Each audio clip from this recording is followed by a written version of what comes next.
So now we continue from 17. Now I'm not gonna read this in detail because we've known the dream already. So we're gonna paraphrase it from 17. So Pharaoh then tells to Joseph what had happened. So he was standing on the bank of the river, and then he saw seven fat-fleshed kine, and then he saw 7 ill-favored kine. He then saw 7 years of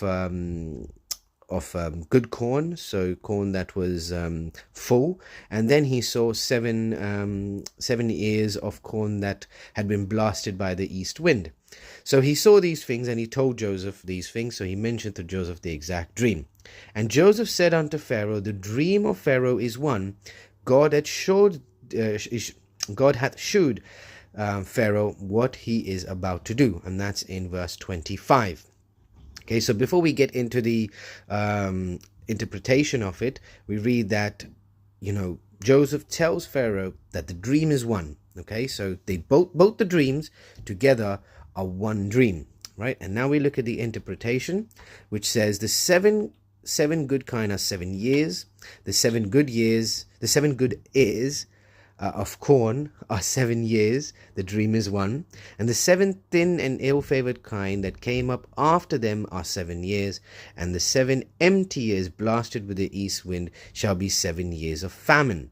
Okay, so then he breaks it down a little bit more. So we're going to go up until 41, 32. Then he breaks it down a little bit more.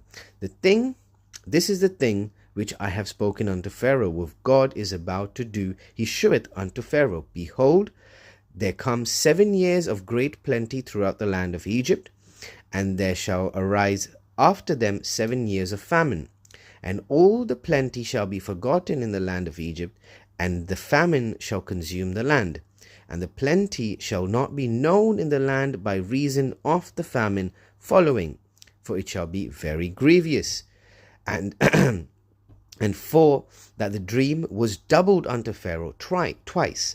It is because the thing is established by God, and God will shortly bring it to pass. So again, in this we see that the interpretation of the dream was 7 years of plenty and 7 years of famine, and everything would grow in great abundance in the 7 years of plenty. The fields of the gardens would yield plenty more fruit than formerly.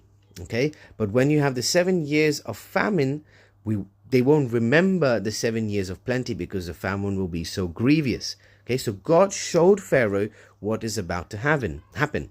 And this is where we see why Joseph was in Egypt. We're going to see that in a second, why he was in Egypt. But this was the interpretation thereof.